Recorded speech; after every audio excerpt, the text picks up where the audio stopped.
Okay, so another documents again kasi nabura yung part na kinuwento ko about sa asawa ko. So ayan, there's a couple story, 19 years straight married and it's 18 minutes and left. And ma-upload na to kasi nanulobat yung DJI ko, yung camera ko, lahat nalulobat talaga. And I did not did makeup, bare face ako ngayon, wala akong makeup, wala umuulan kaya inuubo ako, wala akong anything, walang makeup, wala retouch, wala depressed ang aking beauty ngayon. So, ayun. Kaya pag nakakita ako ng mga new couples, ganyan-ganyan, mga new couples na achiever and couples goals, naalala ko yung time na nag-couples challenge kami ng asawa ko. Ang nangyari yan sa kanya, nung nagkaroon siya ng kabit yan, diyan nagsimula yan yung patago-tago, pasikreto-sikreto. Doon niya, nung nagkaroon siya ng kabit, lagi yan sasabihin niya sa akin. Kasi yung kabit niya nasa rooftop din namin eh. One time, sinilip ko, nandun din siya sa rooftop talaga kasama ng mga anak niya. And I don't care for this couple. They are not couples achiever. They use their couples for the nation to have their kind of politician goals. So it's okay. I don't care about it. So ayun, nakikita ko sila, who cares, ganyan, and also sinasabi naman ng bantay, ganyan-ganyan. And ang hiling ko lang, wag kayo magtago, wag kayo magpanggap talaga through media that you love each other, but at the side of the situation, you don't love each other. Wag kayong magpanggap na gusto ko si ganito pero hindi pala. Kasi nga, meron targeted issue ang asawa ko. And there's some of those people na magbabayad para lang malahiyan talaga. So, hindi ko na-meet si Ate Girl kasi nung time na yun, na nandun ako sa gangsta, sa group na yon ng weekend, yung mga sugarol na gangsta, sabi ko gusto ko makita ng personal si Ate Girl, ganyan-ganyan. Si Ate Girl, nachuchuk ako. Si Ate Girl, hindi siya nag-hi and hello sa akin. And dahil may respeto yung gangsta sa asawa ko kay James na hindi nila simula nung naitali sa simbahan ang asawa ko at sinabi ng asawa ko na sumama na ako umanib na ako sa kanilang reliyon. Yun ang sinabi niya sa akin nung 2009 niya sinabi sa akin. Sabi ko, so it means nagsasama na kayo ni Ate Girl, ganyan-ganyan. And yun, sabi niya, dahil nga raw, dahil taga Mindanao ako, taga Cotabato City, maiintindihan ko raw ang sitwasyon na hindi sila paghiwalayin. Yun ang sinabi ng asawa ko. And sinasabi niya yun, nasasakyan kami na pabalik ng apartment kasi may wiring sa apartment eh. So, madidinig lahat ng record. So, very smart na siya na magsinungaling sa akin simula naging sila ni Ate Girl. So, pangalanan na nating Ate Girl kasi ayaw niya. And then, sabi ng mga gangsta doon, ng mga sugarol, ayaw niya lumabas. Ayaw daw makita yung asawa, ganyan. Ayaw niya makita si Jasmine. And then, there's some ladies from Osamis up to Antipolo na nandun din sa group. Parang nagtanong siya sa mga gangsta. Sabi niya, mukhang mas mabait si Jasmine kesa kay Ate Girl. Kasi si Jasmine, hindi niya pinatali sa simbahan asawa niya eh. Tapos hindi niya pinilit sa kung anong reliyon. Eh yung isa naman pinilit siya ipasok sa reliyon na may reliyon. Tapos itinali pa sa simbahan nila para lang magsama sila at magkaroon sila ng fake marriage contract. Yun ang sinabi ni Ate Girl na yun na nurse na sinabi niya na may itsura raw si Asian boy, ang aking anak na si Hero. Sabi niya, iba yung mukha ni Hero kasi may kamukha siya, ganyan-ganyan. And those gangsta look like that. Nagtinginan sila. And then sabi niya, kamukha niya talaga si ano no. Sabi naman nung nurse na yon, sabi niya, gustong-gusto ko na rin malahiyan ng ganitong gwapo na bata talaga, ganyan-ganyan.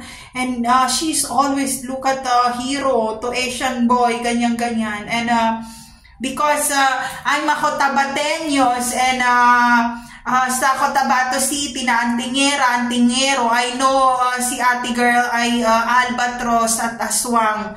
So, parang nagkaroon ng pasa si Hero sa katawan nung pinansin niya na nabuyagan or ini-invisible taste niya yung blood ng baby ng anak ko. Sabi ko, oh my God, aswang ka, ate girl. Sabi ko, wag mong gawing tanga ang taga Cotabato City. Nagganyan-ganyan ako. So, ngayon, hindi ako nagsasalita. Sabi ko, gusto mong anuhan ng baby ko. And then, nilagnat yung anak ko, si Hero. Sabi ko, gusto, away gusto, ganyan-ganyan. And then, nung time na yun, nag-away sila, nung new couples pa sila, nung couples, nung asawa niya na, wag mong buyagan ng bata, wag mong bastusin ng bata, ganyan-ganyan. Parang sinabi niya, yung asawa niya, nagsabi ng ganon. And then, sabi naman nung taga-Antipolo na taga-Osamis, bakit affected si asawa doon sa anak ni gumanon siya.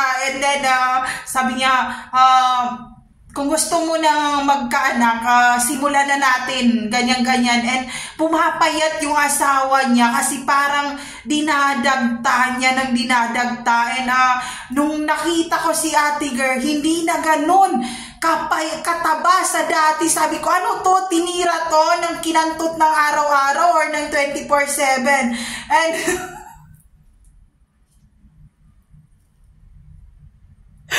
sabi ko, dinagtaan si aswang na albatros at hindi niya kaya ang dagtaan siya ng kainin ng pukay niya. Yun ang problema sa albatros. They are sexual admission issue, pero hindi sila pwedeng tsupain ng tinggel nila or ng pukay nila kasi tumatanda yung kanilang mukha. And naawa ako kay ate girl. Sabi ko, oh no, nalosyang siya, ganyan-ganyan. And naawa ako. And then sabi ko, asan si asawa mo? Ba't hindi kasama? Ganyan-ganyan ako.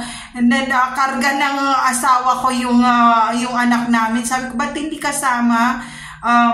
And then sabi ng asawa ko, yung mga tanong na ganyan, alam kong hindi normal, may gagawin ka na naman. Tapos hindi siya nagsalita, sabi niya, ayaw niya sumama, ganyan-ganyan. Sabi ko, so kamusta na? Magkakaanak pa ba kayo? Ganyan-ganyan. And hindi niya alam na ang asawa niya wala ng sperm nung time na yon kasi parang natalo sa sugal, pinamp na mga nurse at doktor doon mismo sa sugalan ang kanyang titi at kinuhanan ng sperm. And pinaiyak at pinasigaw hanggang maubusan. So ayun, may machine sila na pang-pump ng sperm at ng egg cell. So ayun, sabi ng asawa ko, wag mo nang tanungin. So ayan, hindi ko na tinanong ng tanong. Sabi ko, pumayat ang anak ko and nagkaroon siya ng pasa and parang nabuyagan si Asian boy. May mga parang inano siya, sinipsip yung mga kamay niya, yung mga legs niya, ganyan-ganyan. And then, dahil nga sa Cotabato City, antingero sila and part din ni Catholic Magellan. So, ayun, para rin sa Cebu. So, Catholic sila, antingera sila, mga tandang sora. So, ayun, yun na mga Rizalista, ganyan, na mga kulto, nalaman nila. So sabi ko sa kanya, hindi totoo na lawayan si baby para maalis buyag. Hindi totoo. Lawayan puki ni kumari or tsupain ng kumpare para magkatuluyan. Sabihin silang may gusto dalawa. Wag i-cover up ang landi. So yon.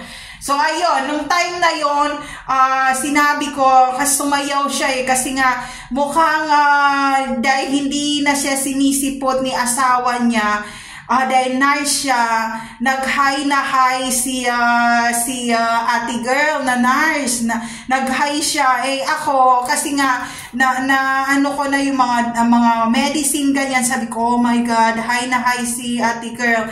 Tapos parang gusto niyang humubad sa first birthday ni Hero. Sabi ko, oh my God, ate girl, pakalove. Ganyan, ate girl. And then sabi ko, B, pakiturn off yung music, B. Kasi nga baka may nag-alis may aalis ng damit. Ganyan. Yung bisita ko, masisira.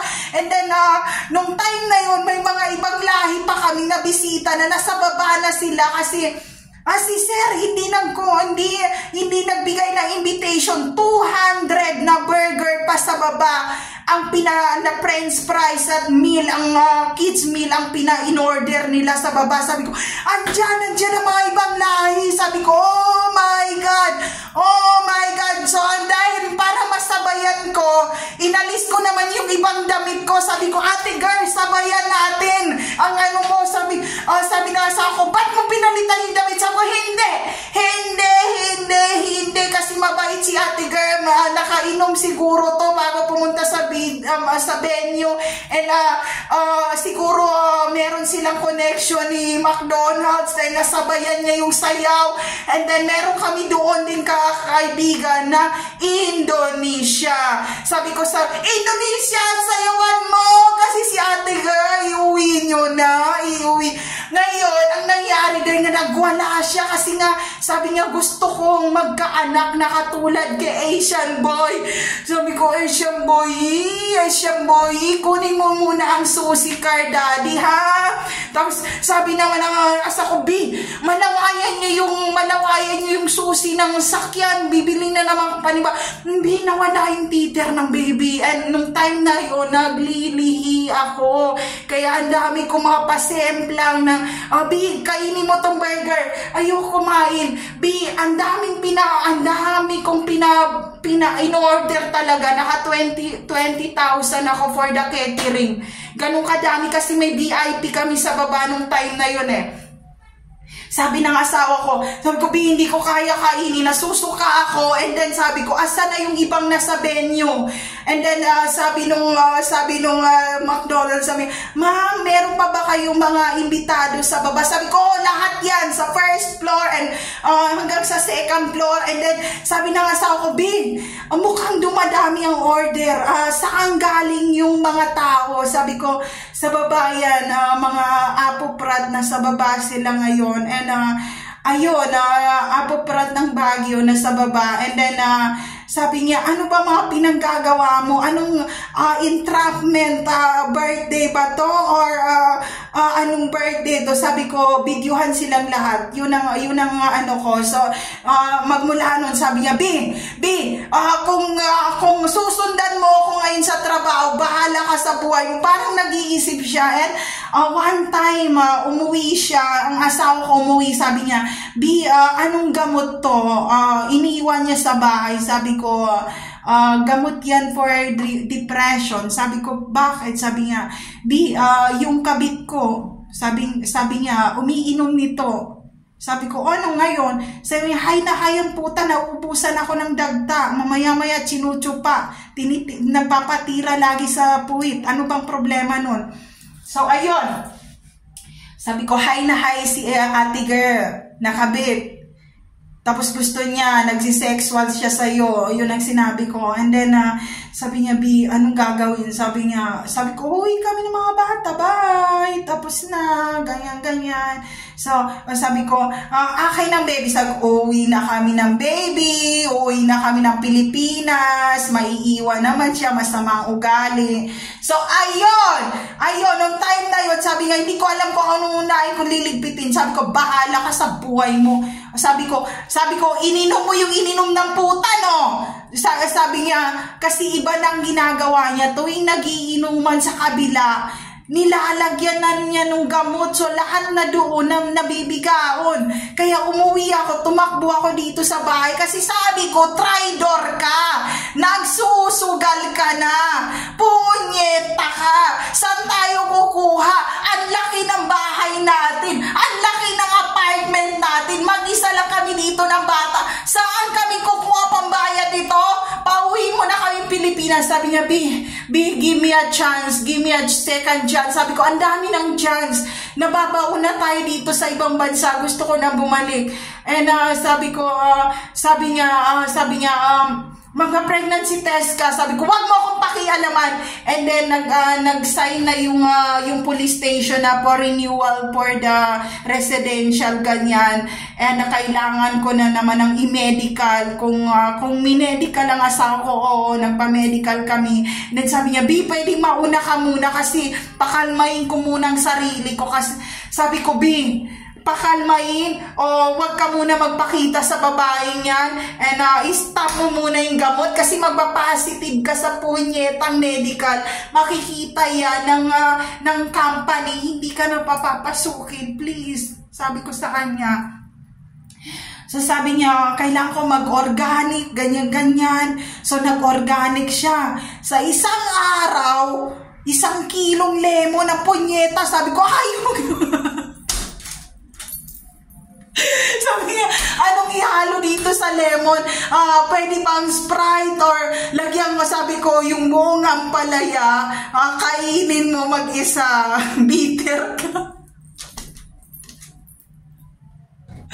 Tapos sabi niya, hindi ko kaya kainin yung ampalaya ng buo. Sabi ko, buo mo kainin. Sabi niya, hindi totoo bang gamot to para maging normal ako? Sabi ko, haluan mo ng ampalaya tapos sili na 1 kilo tapos 1 kilo na lemon. Ginawa ng punyeta. Sabi ko, hindi totoo. Hindi totoo. Ang gawin mo, huwag ka muna magpakita sa kanya. Magpa-medical muna kami ng mga bata. Kung si Asian boy, ang aking si Hero ay na-medical nung time na, lahat kami mini-medical kasi pag once na may sakit ka, out ka na sa company, you're not welcome anymore and out ka na, papa-flighting ka na nila kung meron kang sakit, ganun. So, ayun, bago mag-COVID na, nagpa-medical din kami, wala naman kaming sakit, kaya wag kami, hindi ako lalabas. So, ayun, nung time na yon, sabi niya nung congratulations, you're pregnant. Yun ang 1 day pregnant raw ako nung time na yon. And sabi ko, paano na naman ako uuwi? Ganyan. Paano na naman ako uuwi? And then sabi niya, yes, pregnant, hindi naman makauwi. Sabi ko, paano na ang pag-aaral ko? Paano na ako makapag-aaral? Sabi niya, hindi, walang uuwi. Papasportan ang si Bunso, tapos kuha tayo ng residential, ganyan, and mag-party tayo, ganyan. And mula nun, sabi ko, hindi na sila makaparty sa outdoor kasi I'm not welcome to the friendship anymore kasi umalis na ako doon sa mga gangsta na mga friendship. Hindi ko na sila maimbitahan. And sabi niya, pwede naman tayo mag-birthday kahit wala yung mga friends na yon. So, ayun, nag-birthday kami. Sabi ko, may naisip ako. Why we set the birthday in the school na lang? And so, the friends and schoolmate of Hero is with that, in the birthday. And then, we don't need to accept gift from them. Hindi na sila magre-regalo, ganyan. Just said na, Hero, happy birthday, and bibidyo ako, pipicture ako, ganyan, and it's over. We don't need gift. Basta ma-celebrate lang natin ang birthday. And ginawa nga namin yun. Nag-birthday kami doon. And then parang naging sikat sila, Hero, si Gabi na, wow, ang laki na mga cake nila. Hanggang kinder yan. Ang laki ng mga cake. Ako nagpapa-order talaga. And umaabot yan ng mga 10,000 yung cake kasi the whole grade talaga. Tinitingnan, ako nag-i-slice nung tinitingnan ko lahat sila kakainin. Kung may nagtatapo ng cake, wala. Ang problema, sinasabi nila na, Hero, Gabi, where you get this cake? Tastes expensive. My mom and dad always go in the restaurant with the same taste, in the fine dining, in the eat all you can, mga ganun sila. Sabi ko, doon yan sa pinakamahal na bilian ng cake ako binibili, and it's worth 10,000 for one birthday. And sinabi ng mga nanonood, wow!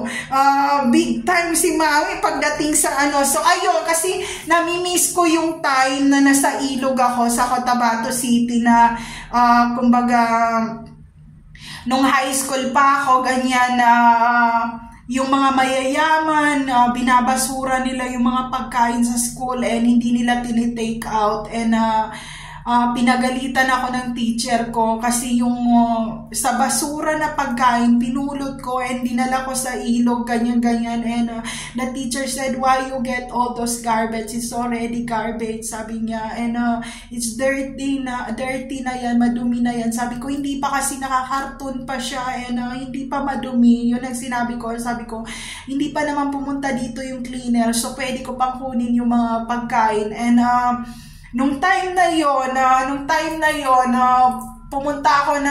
umuwi na ako ng bahay, nakita nila yung mga cakes, ganyan. Sabi nung isang kamag-anak namin na parang ayaw rin mag-aral, ganyan. Sabi niya, wow, ang mahal ng mga cake na to. Sabi ko, sa mga klase ko yan, hindi nila kinain kasi ang laki ng mga mansion nila sa cities, and lagi na sila kumakain ng masarap na pagkain compare dito sa ilog. And dinala ko yan.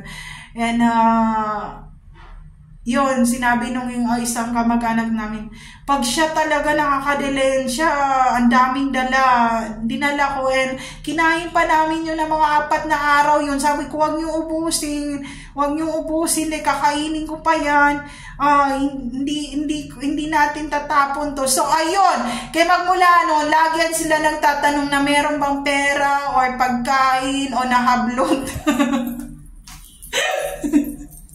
So ayun, kasi ako yung pag once nagdima ng lola ko, pag sinabi artiyan lang yan, ako naman sakit ulo ko, ganyan.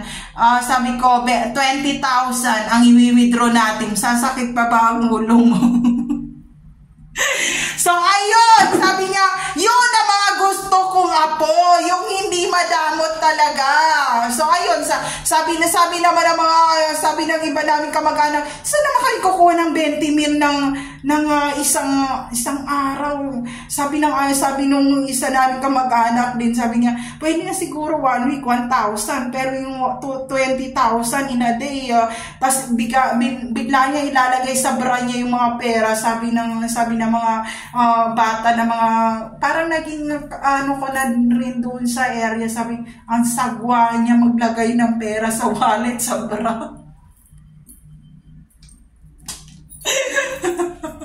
Kaya nung namatay siya, bago ang COVID na to, parang doon pa lang sila popormahan nila ngayon ang taga-city. Then para silang nagising sa nung nakita nila ako, para silang nakahinga na, andyan na. So ayun, kaya ako dinadalahan yung mga bata sa school na yon, kung saan si Asian boy, si Hero, si Gabi nag-aral. Every year, meron kaming pabigay doon na party kasi parang thank you lang kami kung ano yung blessing na nakukuha ni Mister sa opisina na binibigay, and parang share na rin yun na blessing.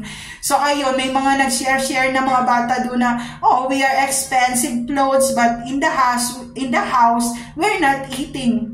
Yun ang sinasabi nila. So ayun ang problema ngayon. Tapos dahil chismoso si Gabi, kinuwento naman niya, sabi niya, gusto nyo dala namin kayo ng mga bake na pagkain from Mami, ganyan. Sabi ko, ano na naman to, masama ang pakiramdam ko, huwag nyo akong anuhin. Huwag niyo muna akong get out in the room. I'm so tired na. Sabi, yes, school year ngayon, ayaw mo magdalang bake, ganyan. Sabi ko, hindi ko na kaya mag-bake. Uwi na akong Pilipinas. Bili na lang tayo sa labas. Hindi ko na kaya mag-bake. It means matanda na talaga ako. Hindi na ganun kalakasan ng katawan ko sa dati. So, ayun. Ang mahal talaga. And then, sinabi ng asawa ko, saan kukunin yung budget sa cake na 10,000 na yan para pakainin for 1 year yung mga bata? Sabi ko sa amin, pera ni Hiro, ni Gabi at pera ko yan. Inipon namin yan for 1 year para lang sa pa-birthday kay Hiro, kay Gabi. And parang nasanay na sila na, oh, may pa-birthday pa ba, ganyan-ganyan. Kung nagti-take out sila, kung tinapon nila yung take out, hindi nila tinapon. Yung sa prat talaga, sabi ko, nahulog yan sa labas. Yung pagkain, sabi nila, hindi kakainin pa namin to, ganyan-ganyan. And, ayun, wala talaga ako story ng pagkamadamot talaga. So, yun, parang si ate girl, pag nakita niya ako, parang, pwede ba kaming mag-usap ganyan-ganyan? Gusto ko siyang, yung taga-Antipolo na taga-Osamis na nurse. Parang sinabi niya, pwede ko bang makausap si ate girl, ganyan-ganyan.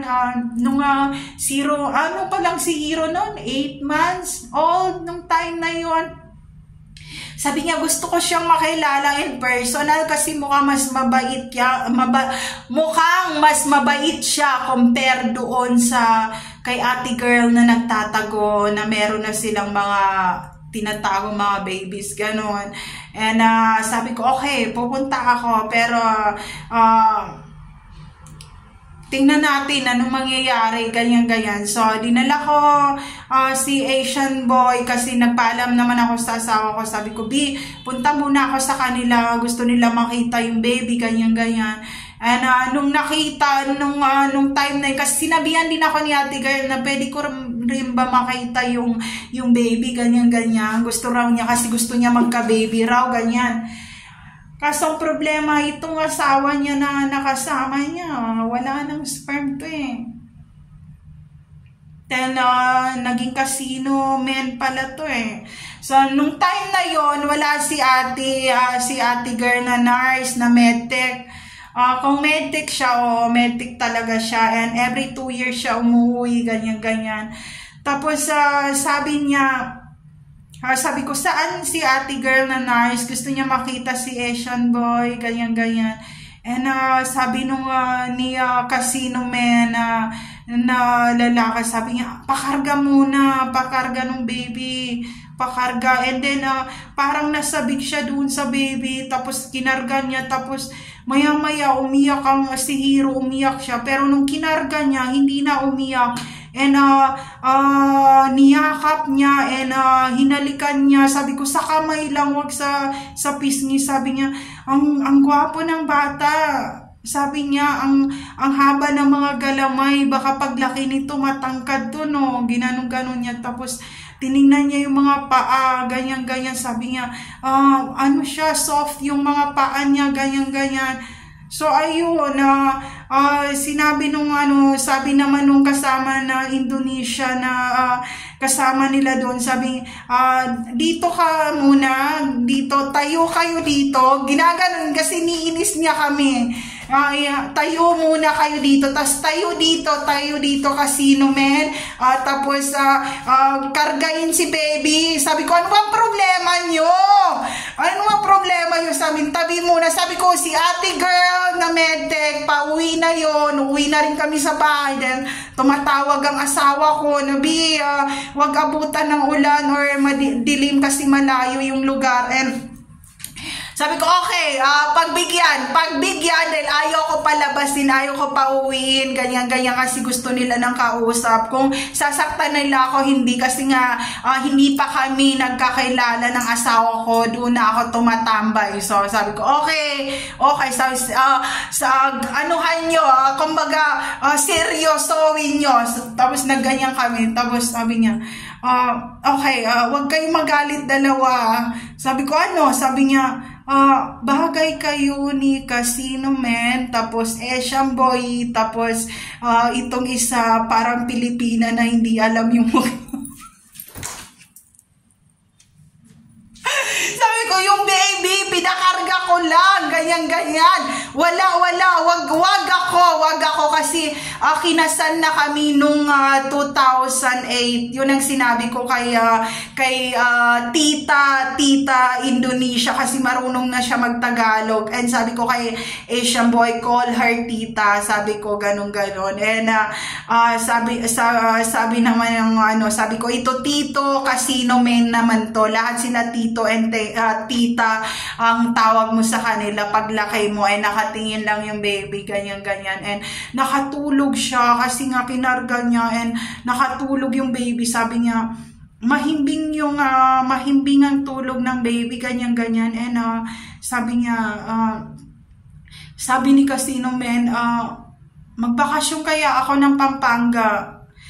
Iwan ko na lang kaya ang fiancé ko. And sabi naman sa kabila, paano yan yung fiancé mo papunta na ng Canada? Sabi niya, bahala na kasi hindi pa siya umuwi. Sabi ko, saan ba pumunta si ate girl na may medtech? Kasi nga mas matanda ako kay ate girl. Kasi nga si ate girl ay nasa pa siya, mga 21 ganyan. And nung time na yun ay nasa 24 na ako nung time na yun, 23, mga 21. Siguro mga ganun, 21, mga ganun, 22, hindi ko maalala talaga. And also, nung time na yun, naglilihi ako, kaya medyo suplada talaga ako. And then sabi ko, ingatan mo yung fiancé mo, hanapin mo, and hinahanap nila, hindi nila makita. Yun, hindi ko na nasundan yung story nung kasi yung time na yun, hindi ko na rin kaya lumabas ng bahay kasi nasusuka ako, ganyan. And sinabi ng asawa ko na, hindi ka muna pwede lumabas, ganyan, kasi nga masama rin pakiramdam ko. And tuwang-tuwa si Casino Men doon kay Asian boy, kay Hero. And sabi niya, baby, gumanon siya. Sabi ko, baby, nilang lahat ng tita-tito dito. Nag-message siya doon kay Asian boy ng, baby, paglaki mo, dapat makatapos ka mag-aral. Dapat talagaan mo ang mami and huwag mo siyang galitin. And kasi nahirapan ng mami, parang may puslit lang ang baby pauwi ng Pilipinas. And mahirap maging walang papel dito sa ibang bansa. Yun ang mga message niya. Sabi ko, oh my God, tinawagan ko asawa ko. Sabi ko, sunduin mo na kami kasi parang naiiyak ako sa mga message. And magmula noon, nung time na yun na si Casino Men nag-message kay Asian boy ng dapat mag-behave ka, ganyan. Dapat nung time na yun hindi pa siya na-baptize noon sa Catholic talaga. And pinush namin na pagka 1 year, mga buwan lang nung time na yun, umuwi kami and pinabaptize na si Hero talaga kasi hindi pa siya na-baptize noon. And nag-message sila lahat doon and sinabi niya lumaki siya na mabait, lumaki siya makatapos mag-aral. And nag-message pa siya doon na wag mong gayahin si Tito na Casino Men na hanggang ngayon sex slave pa rin siya. And nagtatrabaho lang siya sa casino and wala pa rin siyang maayos na trabaho. Yun yung mga message niya. And sabi ko, inaano ko na yung asawa ko, sabi ko, bilisan mo na kung pwede mga pula meter yung bilis ng sasakyan, pabalik na kami. Din naiiyak ako. And sabi ng asawa ko, papalabas pa lang ako sa trabaho, madidisgrasya ako, pero ang totoo, naiiyak ako. And then sabi niya, susub-sub ang kotse sa sobrang bilis ng sabi ko, high voltage mo na yung kotse, ganyan. Kasi nga parang doon sa message niya natatakot ako kasi mayroon akong third eye. And then sabi ko, mukhang may mangyayari talaga dito sa mga gangsta na to na papasukin sila ng masamang tao, ganyan. And then Pinilit ko ang asawa ko, sabi ko, B, punta muna tayo doon kasi masama ang pakiramdam ko, and hindi na kami pinapasok doon sa area. Yung pala, nagkahabulan sila doon sa area yon, and also i-demolish na rin yung area nung time na yon. Sabi ko, saan napunta si Casino Men? Hindi kaya kinidnap sila ni ate girl na medtech, ganyan-ganyan, kasi may casino doon na mini, talaga na madyongan na, doon sa area na yon, and nagsusugal. Sabi ko, B, ano nang nangyari sa kanila? And then magmula nun, hindi na ako nakapunta doon sa area. Sabi na nga ako, B, umalis tayo sa area kasi madadamay tayo. And sabi ko, B, sabi ko, ano nangyari sa kanila siguro? And then sabi na nga ako, ba't ka umiiyak? Ganyan. Sabi ko, B, balik tayo doon. Sabi na nga ako, B, may kanya-kanya tayong problema sa buhay. Meron tayong lahat problema.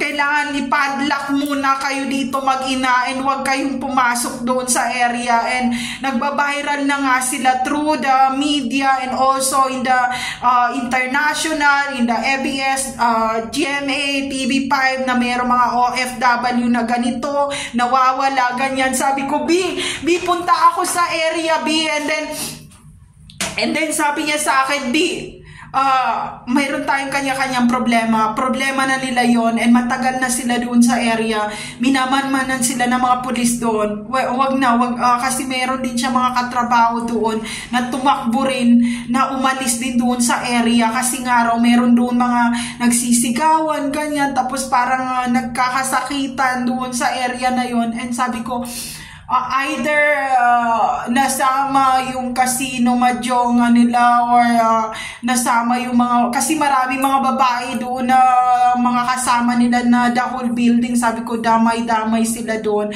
and hindi ako makarescue kasi nga bago lang kami noon sa area, and magto 2 years pa lang ang residence visa ko noon, and lagi kami nagpaparenew every year, and siguro wala silang visa, and hindi sila makapunta ng police station to renew everything, and lagi kami pinipinger ng si Asian Boy, si Gabi, lagi yan. So ayun, kung saan kaming police station, nagpapa-residential visa, and also embassy and Philippine Embassy, lagi rin kaming nagpapa-renewal. So hindi kami kasama dun sa mga taong yun. Yun nga lang, sinabi ko sa asawa ko, sabi ko, B, we're lucky because we're not one of them, but it's so sad because there's a moment that when I'm homeless or homey, and then when I go in there, ganyan, and parang nalulungkot lang ako. And then yun, sinabi ng asawa ko na, B, hindi ka pwedeng mag-media, hindi ka pwedeng mag-vlog about that. And then nakalipas na yung more than 20 years. It's enough to shout out those people. And sa COVID pa lang, 1 year pa lang yung COVID, nagpapanik na ako. And nadinig namin yung kalabog talaga ng missile na dumaan sa bubong talaga ng apartment namin, na nag-click, ganyan, nagkiklik-klik pa siya. And doon nga sa gitna yung nasabugan, and doon sa nasabugan na yun, doon yung maraming Filipinos, and mga magpamilya, halo-halo, merong residential, merong walang residential.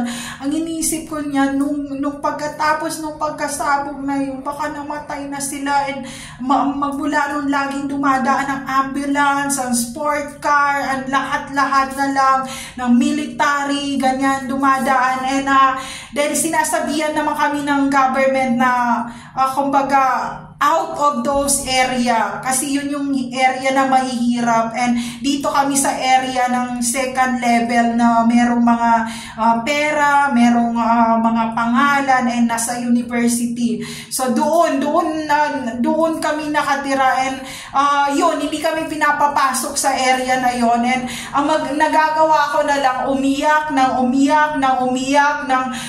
hindi ko alam kung anong dadasalin ko, na lagi ako umiyak na, B, paano kung si ganito ay nasama doon? B, paano kung si ganito nasama doon? And Sinabi niya, B, magpasalamat tayo kasi hindi tayo nasama doon and may COVID pa, hindi ka pwedeng umiyak kasi kakatukin tayo, nandiyan ang ambulance sa labas, and ultimo isang ubo yan, ubo lang yan, kahit ganyan lang yan, kakatukin niya kasi sinabihan yung bantay.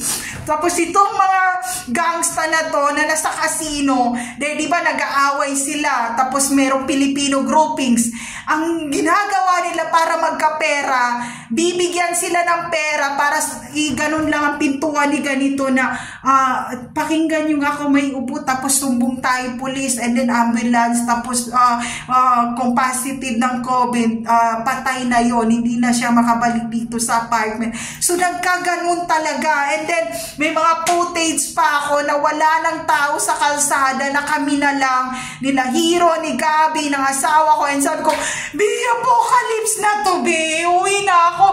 And then hindi kami makauwi kasi nga sinabi ng government na hold on, no one, hindi pwede lumabas sa area and shut down the media and walang magsusumbong, ganyan. Sabi ko, paano ang YouTube ko? I-press the button ko na, sabi, B, walang magsusumbong na media on don't ever this location kasi nga, yung media doon, binakbak nila, pinanggulpi. So, gusto ko pasukin dito, lagyan mo location YouTube mo at ihagis ko mga cellphone mo, ang mga camera na yan, ang mga makeup mo. Hinagis nga yung makeup ko. Sabi ko, hindi ko na nalalagyan ang location ng putang inang COVID mo, ayop ka.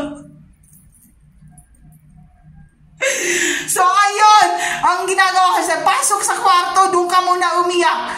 Pagtapos ng iyak, balik dito, sabi ko, hindi ko na kaya. Sabi niya, magpasalamat na lang tayo. And yun nga, mahal nga ang flight kasi Jet Delta pala ang kanilang flight doon. Hindi nila pinapagamit yung malaking eroplano kasi nandoon sa gera, yung part na yun ng eroplano, itong mga, kumbaga nagkaroon na ng mental shock sa gera, baka bombahin naman nila yung mga malalaking eroplano. So wala na silang malaking eroplano. So nag-delta sila sa isang araw, 15 katao ang allowed to 20 person to 10 person ang pwede sa VIP ng Delta. So yun ang nangyari ngayon. Kaya ngayon, bahala na kung makaano ako dito, ang gagawin ko, another 2 hours na naman. So yun ang briefing ng government. So kaya hindi kami pwedeng mag-rescue and may mga kumakatok sa amin na mga ibang lahi na help, ganyan, for the donation, ganyan. And sinabi ko kay Hero, huwag niyong buksan. Walang magbubukas. Kasi nga galing sila sa gera, hindi mo alam kung walker yan o tao yan. And then sinabi ko sa mga anak ko na if there's a walker attacking the area, kasi nga doon ang sumabog, use your weapon talaga, any sharp thing to kill those people in the self-defense. Kasi nga 2 hours to 3 hours kaming pinapatayan ng ilaw sa isang araw ng COVID talaga. Sobrang init sa apartment. Sabi ko, oh my God, tapos yung mga kasama namin sa building, umuwi na sila sa mga bansa nila, talagang nilikas nila yung pamilya nila. Kami na lang naiwan sa building. Sabi ko, kailan ilikas mga bata, ganyan. Sabi niya, ayaw ibigay yung passport eh. Ayaw niya ibigay yung passport. Sabi ko, anong gagawin? Sabi niya, ayaw niya ibigay passport. Wala sa akin passport ko. Sabi ng asawa ko, sabi ko, hindi ako umuwi. So yun, ako ang umuwi mag-isa. So kung babalik ako doon, anytime, pwede ako makabalik. And we survived for COVID. Grabe yung COVID talaga. Sa isang buwan, isang beses lang ako pumupunta ng supermarket. Sobrang lungkot nung time na yun. Sobrang iyak talaga ako. And sinabi ko na, pagkatapos ng COVID na to, maghiwalay na tayo. Sabi niya, naka-survive na tayo sa COVID, tapos maghihiwalay tayo, ganyan. Sabi ko, hindi ko na kaya. Hindi ko na kaya madinig ang missiles, hindi ko na kaya madinig ang missiles ng bakuna dahil naka 4 missiles na naman ako ng vaccine for the COVID, and hindi ko na kaya na makita ko si baby, ganyan na lumabas na baby, tapos lagay aquarium, tapos lagyan tambutso ng washing machine ng bibig, dahil hindi pwedeng ilabas kasi may COVID sa labas. Hindi ako pwede dumbi kasi ang gagawin ko, magki-cleaner ako sa hospital. Babasagin ko yung aquarium, kukunin ko si baby, and kung meron lalapit, wag, kasi baby ko to, hindi to binibaby ng iba. So, yun, pag ganon, ang ginagawa ko, kinukuha ko yung washing machine, sabi ko, Hero, Gabi, ganito yung tambutso ng COVID sa hospital. Tapos sabi na sa ako, hindi na kayo makahinga dito sa loob ng bahay. Ito yung i-demo mo yon, sabi ko. Kasi may mga pamilya na kinuha sila sa bahay, na naghiwa-hiwalay sila, tas namatay yung tatay nila, yung nanay, yung baby, nilagay sa hotel, hindi pwede bumalik sa apartment, ganyan-ganyan. Makita mo lahat ng kapitbahay namin, once lumabas yan, takbo pa akyat ng apartment yan. Sabi ko, bakit ang bilis nila tumakbo? Yung iba na may dalang luggage, ay, come back to my country, ganyan, hindi ko na kaya. Ang problema, pagdating nila ng airport na naman, i-COVID test sila. Pag nag-positive, hindi na sila pwedeng umalik sa apartment. Doon na sila ilalagay sa COVID facilities. So, yun, ang problema. Kaya yun, sabi ko sa asawa ko, Beng, i-press mo ang button kasi marami na rin mga accounts, mga bank, ganyan, na nag-a-alarm na talaga to renewal their time deposit nung time na yun. Sabi ko, Beng, press the button, B. Press the button. Sabi niya, ano ba? Sabi ko, ayoko umuwi sa Caloocan. Ayoko umuwi sa Caloocan. Sabi ko sa kanya. And then, sabi niya sa akin, sabi ko, press the button. Cast the millions in the condo right now. Sabi niya, wala nang pag-isipan, wala. Tres Terraces Condo, Lagro, Fairview, Manila, Quezon City right now. So, ayun, pinress niya yung button. Sabi ko, bukas, cash mo na. And then, nung time na yun, itong aming, kumbaga dito sa Tres na lalaki, nung time na yun, walang kumukuha ng condo na nagka-cash. So, sila doon ng parang 50% pag nauna si ganito for the anniversary of the Tres Condo, ganyan-ganyan. So, nag-cash in sila lahat nag-cash in kasi ayaw na mag-hotel eh. Either sa hotel kami dito sa Manila, mabubulok ng utang lagi na lang sa hotel, or doon sa Caloocan. Ang problema sa Caloocan yan, either every week kami hihingi yan ng mga kapatid niya or araw-araw, lalo na yung kapatid niyang babae, kung hindi manghihingi yan araw-araw yan, every week yan na, Kuya, kahit pang bigas naman, Kuya, kahit pamiling ulam naman, Kuya, pang grocery, Kuya, ganito. Yun ang laging sinasabi. Sabi ko, ayoko na, press the button and babayaran ko yan pag nag-viral ako sa YouTube. And then sabi niya sa akin, sabi niya, i-press na ba natin ang button? Sabi ko, i-press mo ang button o Google Pin ko upuan mo na pang opisina. Sabi niya, sandali, mag-isip tayo. Ang dami niyang isip, ganyan-ganyan. Sabi ko, walang pag-isipan. Press the button now because the condo is for Hero and Gabi and babalik na ako ng Cotabato City, Mindanao, ganyan-ganyan. Sabi niya, okay, lahat ng residential, copy, identification, nandun lahat sa Tres. Lahat yun nandoon, lahat. And then, yung pera na cash out na sa bangko. And there's details sa bangko na this is the amount that you already cash out in the Metro Bank, ganyan-ganyan. And it's already nabayaran na talaga. And yun nga lang, nung time na nagka-cash out na kami to transfer in the other account, yung pera, nag-bleeding ako and na-miscarriage ako nung time na yun, nabuntis ako nung umuwi kami bago natapos tong COVID. And nagpa-test pa kami for the identification, residential, ganyan dito sa Pilipinas. nalagay doon sa blood test na positive ako na buntis. And nakunan ako, dinugo talaga ako. And wala, rest and peace na lang doon sa baby, ganyan-ganyan. Kaya kahit na walang ilaw yung condo or kahit mag-isa lang ako, parang yung memory ng baby nagka-countdown doon sa condo na yon, yung memory niya kasi ang laki-laki na niya. 8 months na siya nung na ano talaga, pero yung na nagsimula pa ng 1 month lagi ako dinudugo. Pagdating nung 8 months wala na. Imagine mo lagi kang duduguin for straight 8 months, ano pa kayang dugo ang mga matitira sa'yo? Wala na. Yun nga lang, ini-slow.